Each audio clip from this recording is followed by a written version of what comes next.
Adam en Eva, God se eerste kinders. Stel jou 'n pragtige tuin voor, vol bome, vol blomme, vol diere wat rustig saamleef. Dit was die tuin van Eden. En in hierdie tuin het God 2 mense geskape. Hulle name was Adam en Eva.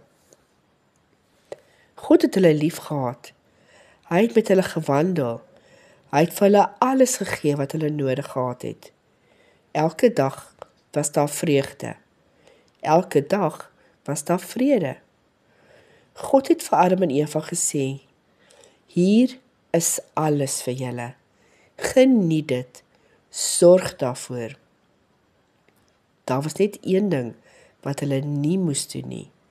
Nie omdat God streng was nie, maar omdat hy hulle wou beskerm. Maar eendag het Adam en Eva 'n verkeerde keuse gemaak. Hulle het iets gedoen wat God gesê het hulle nie moes doen nie. En toe het hulle bang geword. Hulle het gedink, God gaan ophou om vir hulle lief te wees. Maar God het hulle steeds gesoek. Hy het steeds na hulle geroep.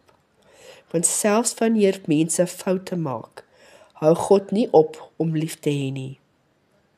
Adam en Eva moes die tuin verlaat, maar God het saam met hulle gegaan. Sy liefde het nie agtergebly nie. Miskien maak jy ook soms foute. Miskien voel jy soms skaam of bang. Maar onthou, God het jou gemaak. God ken jou. En God se liefde gaan nooit weg nie. Amen.